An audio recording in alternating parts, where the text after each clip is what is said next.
Let's continue working on the designing. Right now we have the create new book, but when we click, nothing happens, and that is because we have not used any tag helpers on where it should redirect. We'll do that in a while.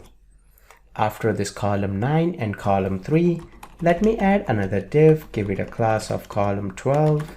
We'll give it a border, padding 3 and margin top of 3, all bootstrap classes.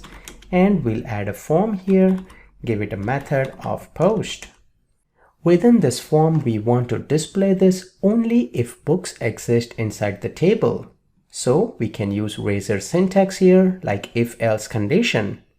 For that, you need @ sign, and then you can use C# syntax like if. And we want to check if there are any books that are returned from this get method. You can see inside the page model, we have the IEnumerable as book. So inside the razor page, you can say model with a capital M dot. Right here, you can see books is available. This is the same books that is being passed from the get handler right here. So we can check if model.books.count. If this is greater than 0, then we will display a table.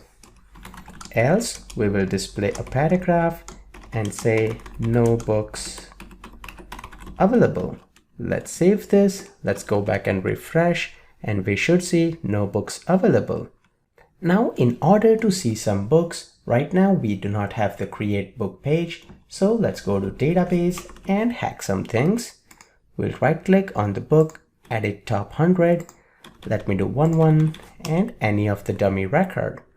We'll come back here and we'll refresh, and that message is gone. And that is because it retrieved one book that we just added. So how do we display that? Right here, we will have to add a table inside the if condition. So we'll add table, give it bootstrap classes of table, table striped, and border. Within here, we'll add a tr, give it a class of table secondary, and we will add a th for the table heading. Here, we will use the label tag helper, and the tag helper we have is ASP4.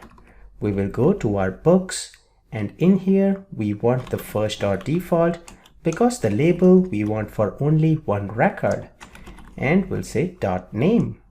So this is how you can use tag helper. You can also use HTML helper for the same thing.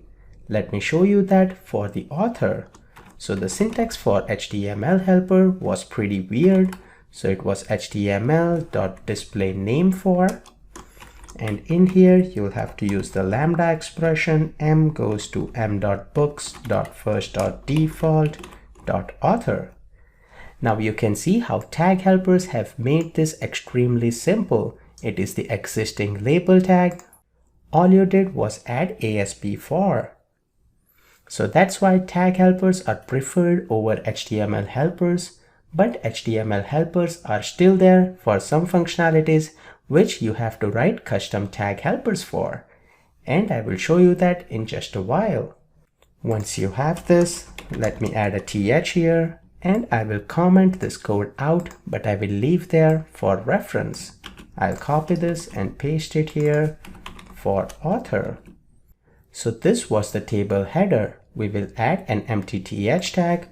After this, we want all of the records. So for that, we need a for each loop.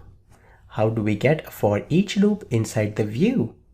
Again, the answer is @ sign.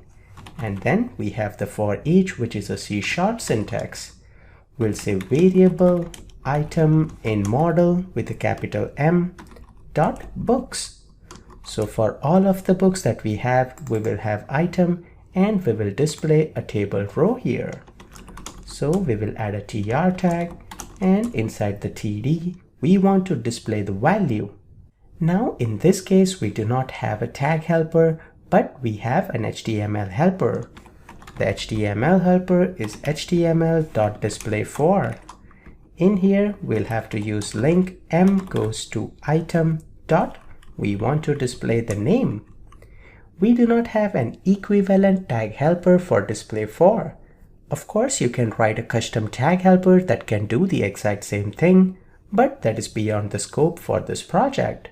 So we can just use the HTML helper. We can copy this and we'll paste it again for author. Let me save this. Let's go back and refresh, and we should see our record. Perfect. This was so easy. Now this is not aligned, so we can do Ctrl A, Ctrl KD to align everything that we have.